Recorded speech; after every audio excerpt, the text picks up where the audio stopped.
ஆனால் உலகம் பாருங்களேன், இந்த பலம் அப்படின்னு சொன்ன உடனே என்ன சொல்லணும்? நல்லா சாப்பிடணும், நல்லா சத்தா சாப்பிடணும், மீன் சாப்பிடணும், முட்டை சாப்பிடணும். நீங்கள் யூடியூப்பை தட்டி பாருங்க, இதை சாப்பிடணும், அதை சாப்பிடணும், இந்த மஸ்குலேஷன் பண்ணணும், இப்படி நடக்கணும், அப்படி ஓடணும், இப்படி உட்காரணும், அப்படி எழுந்திருக்கணும், எதையோ செஞ்சு பலன்னு சொல்லிட்டு 35-40 வயசுல ஹார்ட் அட்டாக்ல இறந்து போயிடுறான்.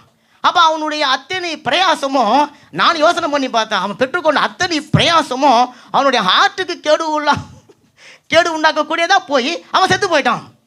ஆனால் கர்த்தருக்குள் காத்து இருக்கிறவர்கள் என்ன அடைவார்களாம்? புது பலன் அடைவார்கள். கரங்களை தட்டுங்க.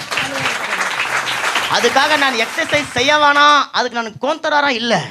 ஆனால் உலகம் அந்த எக்ஸசைஸுக்கு முக்கியமாய் நேரத்தை ஒதுக்குறாங்க. நான் சொல்கிறேன், நீங்கள் வாரத்தில் ஒரு நாள் எக்ஸசைஸ் செஞ்சால் போதும், அதிலும் 2லேருந்து 4:30 வரைக்கும் செஞ்சால் போதும், அதில் ஞாயிற்றுக்கிழமை மட்டும் செஞ்சால் போதும்.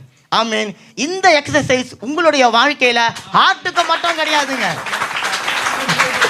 உங்களுடைய எல்லா சரீர உறுப்புகளுக்கும் அது ஒரு எக்ஸசைஸ் தான் அது இருக்கிறது. ஆமீன். நல்ல ஒரு கரங்களை தட்டுங்க.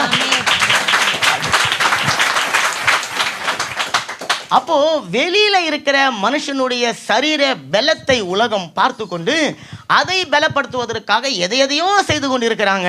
ஆனா ஆண்டவர் சொல்றாரு, நீ வெளியில இருக்கிற பலன் உன்னை காப்பாற்ற போவது கிடையாது, மாறா உனக்கு உள்ளார இருக்கிற ஒரு பலன் தான் உன்னை காப்பாற்ற போகிறது. ஆமென். அல்லேலூயா.